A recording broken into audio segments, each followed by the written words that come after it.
Ukraine युद्ध और उसके चलते रूस पर लगी आर्थिक पाबंदियों के कारण चर्चा में आई भारत और रूस की कच्चे तेल की डील अमेरिका और उसके सहयोगी देशों की आंखों की किरकिरी बन चुकी है। और अब भारत के विदेश मंत्री एस जयशंकर ने इस डील का विरोध कर रहे देशों को एक ऐसा करारा जवाब दिया है जिसकी काट खोज पाना इन देशों के लिए नामुमकिन नजर आ रहा है। खास बात यह है कि एस जयशंकर ने यह बयान ब्रिटेन की विदेश मंत्री एलिजाबेथ ट्रस की मौजूदगी में दिया है, जिस पर वो कोई प्रतिक्रिया भी नहीं दे सकी। दरअसल जंग के मसले पर भारत के साथ चर्चा करने के लिए अमेरिका के सबसे करीबी सहयोगी देश यानी ब्रिटेन की विदेश मंत्री ट्रस भारत दौरे पर आईं। और जब उनकी भारत के विदेश मंत्री के साथ मुलाकात के बाद प्रेस कॉन्फ्रेंस हुई तो सवाल भारत की रूस के साथ ऑयल डील पर पूछा गया। इस सवाल के जवाब में एस जयशंकर का कहना था कि ऐसा लगता है जैसे इस डील के खिलाफ एक कैंपेन चलाई जा रही है, जबकि सच्चाई तो ये है कि मार्च के महीने में यानी इस युद्ध के शुरू होने के बाद से लेकर अब तक यूरोपीय देशों ने रूस से पिछले महीने की तुलना में 15% ज्यादा तेल और गैस खरीदे हैं। रूस के तेल का सबसे बड़ा ग्राहक तो यूरोप ही है और अगले 2-3 महीनों में भी भारत रूसी तेल खरीदने वाली लिस्ट के टॉप 10 देशों में भी शामिल नहीं होगा। भारत के विदेश मंत्री के इस जवाब ने साफ कर दिया कि भारत को रूसी तेल की डील पर मशवरे देने वाले यूरोपीय देश पहले अपने गिरेबान में झांकें और उसके बाद भारत पर सवाल उठाएं।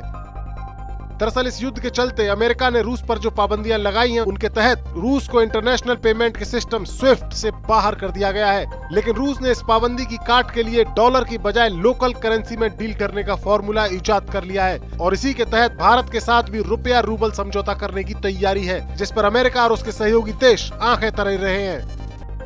और यही वजह है कि भारत रूस की ये डील अमेरिका को नहीं भा रही।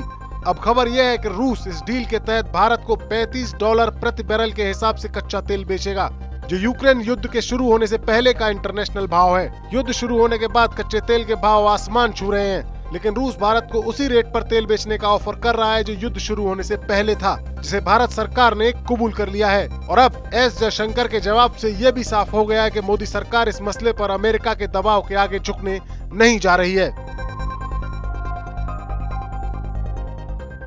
कोरोना धर्म नहीं देखता, जात नहीं देखता, अमीर गरीब ऊंच नीच नहीं देखता। कोरोना सिर्फ मौका देखता है, लेकिन आप उसे मौका मत दीजिए। बस इतना कीजिए, जब कभी दफ्तर से बाजार से घर लौटिए तो इतना ख्याल जरूर रखिए कहीं आपके साथ कोरोना आपके घर तो नहीं जा रहा।